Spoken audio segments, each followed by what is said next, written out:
Dragon Slayers Academy 16. World's Oldest Living Dragon. Chapter 1. Wigglytuff loved the eel soup that Fry Pot had overcooked for lunch. It wasn't as foul tasting as his mother's cabbage soup, but it was a close second. Erica carried her tray over to the Class 1 table. She looked glum. "What's wrong?" Wigglytuff asked as she sat down next to him. "The new Sir Lancelot catalog still hasn't come," she said. "It should have been here weeks ago." She sighed. "I've been saving up to buy another copy of The Way of the Night. My old copy is totally worn out."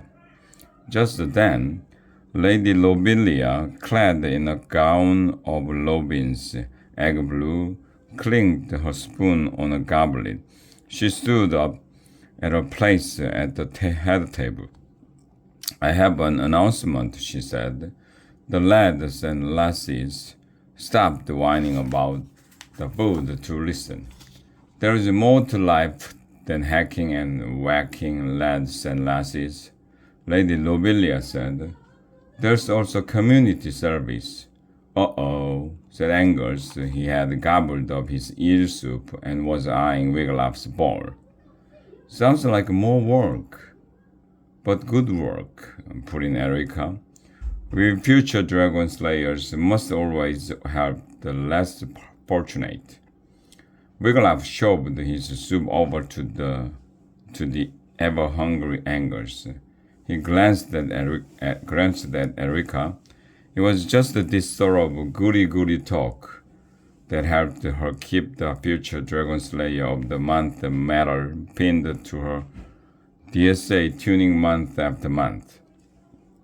"At my old school," said Janice, "we knitted food warmers for retired executioners. Every week," Lobelia continued, "a group of students will visit Ye Old Home for aged knights. I will send the first group this afternoon." "Ye Old Home is right outside the Toenail," exclaimed Toadblad, who, as it happened, come from the village of Toenail. "You can ask the aged knights about their glory days," Lobelia went on. "Who knows? They may give you some valuable tips on dragon slaying. And on grabbing dragon gold," added DSA headmaster Mordred. He sat beside his sister Lobelia at the head table. "Don't forget the gold." "My Glams used to live at Ye Old Home," Janice told the others at the Class 1 table. "But when Daddy struck it rich, he moved the Glams to Golden Ears Palace. It was very fancy. Fair damsels take Glams for walks in the garden, and he has his own jester who juggles and tells him jokes." Baldric wiped his nose on his sleeve and raised his hand. "Do we have to go to Ye Old Home?" he asked. "Of course not," said Lady Lobelia. "You can stay here and scrub pots." "I want to go," said Janice. "Something wild will happen. It always does." Lobelia chose Janice, Erica, Angus, and Wigglytuff for the first group. She handed Wigglytuff a map. "Right after lunch, the four set off for Ye Old Home." "I know it's not nice to say," said Angus as they headed north on Huntsman's Path, "but all the geezers scare me." "Why?" asked Wigglytuff. "Geezers were young once just like us." "That's what's scary," wailed Angus. "I don't want to get old and shaky and have bad teeth and drool on my tunic." "My grandpa never drools on his tunic," said Janice. She popped a piece of gum into her mouth. "No?" said Angus. "No," said Janice. "He wears a bib." "See what I mean?" cried Angus. "It's awful getting old." "That's why we are going," said Erica. "Our fresh young faces will bring cheer into the old knights' dreary lives. And what joy I will bring when I recite the poem I wrote about Sir Lancelot. It is long."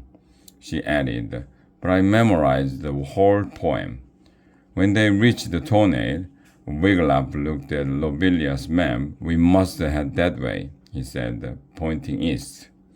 As they turned toward the Swamp River, Wiglaf spied a gray stone castle sitting atop a hill. They drew close and Wiglaf saw dozens of rocking chairs sitting on the lawn in front of the castle. Letters carved into the stone above the door read, Ye Old Home for Aged Knights. Erica led the way over the drawbridge. She yanked the bell pull. A minute later, the big wooden front door swung open, and there stood a tall, broad-shouldered man with the wavy brown hair and eyes of cornflower blue. He wore a bright red tunic and red leather boots. A patch sewn onto his tunic spelled out his name, Don. Buenos dias, Don said. Good day, he bowed. Can I help you? We are from Dragon Slayers Academy, Erica said. Lady Lobelia sent us. Ah, Senorita L. Don clasped his hand to his chest. No fairer damsel ever set slipper upon this earth. Yuck, muttered Angus. I hope he isn't Auntie Lobelia's new boyfriend. Welcome to Ye Old Home, Don said. Come in. He led them inside the great hall. A fire burned in a big stone fireplace. Flags with faded coats of arms flew from poles above their heads. Everywhere Wiglaf looked, he saw aged knights. Some wore tunics and breeches, some odd pieces of their old armor, but most sat around in their jammies. Talk to the aged knights, said Don. They will enjoy. Ah, caramba, he cried suddenly. Sir Dribble Chins lost his teeth again. Pardon me. He hurried off to help him. The DSA students walked over to two aged knights playing cards. Have you any neighbors? Said one aged knight to the other.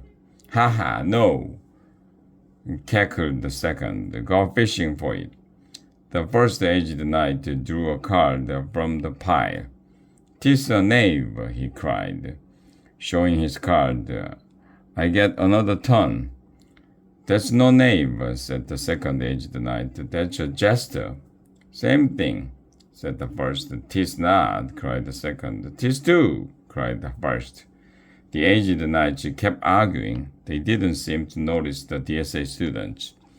"Look," whispered Janice, pointing to a group of knights sitting around a large table. "They are playing Dragon Bingo." The DSA students headed for the round table. Each knight had a parchment card in front of him.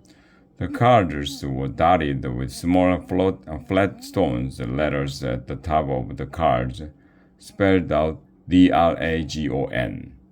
Wiglaf noticed that one of the knights wasn't nearly as aged as the others. He had plump cheeks, dark shoulder-length hair, and a pot belly. He wore faded blue PJs. Wiglaf watched as the plump knight picked up a silvery napkin ring that lay on the table and gazed into it as if it were a mirror. He plucked a gray hair from his head, then he smiled at his reflection. Wiglaf thought he had seen this knight somewhere before, but where? "Bueno," said Don, coming over to the big round table. "Where were we?"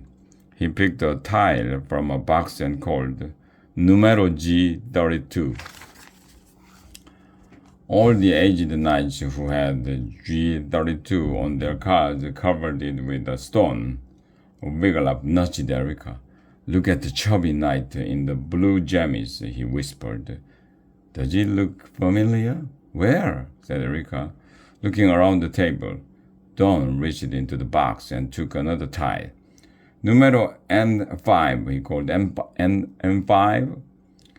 A short, bald knight clutching a cane in one hand called out, "Dragon!"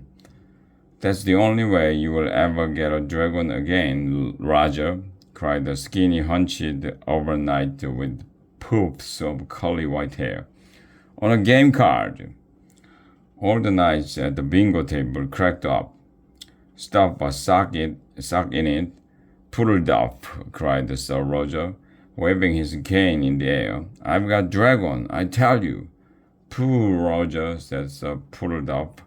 You cheated. I never cheat, cried Sir Roger, except in emergencies. Por favor, said Don. Please, no fighting. Sir Roger read back the letters and numbers on his card. Bueno, cried Don when he finished. You win, Sir Roger. All right, said Sir Roger. What's the prize? An autographed drawing of Sir Lancelot, said Don, handing it to him. Jounce, cried Erica. I wish I had won that. But Sir Roger rolled his eyes as he took it. Some pride, he muttered. A picture of a has-been. Erica gasped. Sir Lancelot? A has-been? She turned to Wiglaf. What can he mean? Wiglaf only shrugged. And look, cried Sir Roger, it's not a real autograph. Even I can see that. Lancelot's name has been rubber-stamped on the drawing. Fie! He thrust it at Sir Puddledove. Here, you take it. I don't want it, cried Sir Puddledove. Por favor, cried Don. Stop fighting. Yes, stop, cried Erica. She stepped forward. Sir Lancelot is a perfect knight. He is my hero. He was a hero once, said Sir Roger. But not anymore, said Sir Puddledove. Of course he is, cried Erica. Get your earphones ready. Aged knights, you shall hear the poem I have written about Sir Lancelot. Her words rang out. Many knights are good knights, though some few knights are not. But one knight shines above the rest, ne'er will he be forgot. As Erica recited, Wiglaf noticed the plump knight's cheeks growing red. For this knight is the bravest knight in all of Camelot, the only perfect knight, the good Sir Lancelot. Pooh, called Sir Puddledove. Hear this poem, called Sir Roger. He eats a lot, Sir Lancelot, and then he splits his pants a lot. All the aged knights roared with laughter. Wiglaf saw that the plump knight was slouching way down in his chair. He looked as if he were trying to hide. Now Wiglaf was sure he had seen this knight before. Fine, Erica shouted over the jeering. Her face was red. She looked angry. I shall stop. But 'tis true, Sir Lancelot is a perfect knight. A smile crept onto the dark-haired knight's face. Wiglaf gave a sudden gasp. He grabbed Erica's arm. The chubby knight, he whispered. He looks like Sir Lancelot.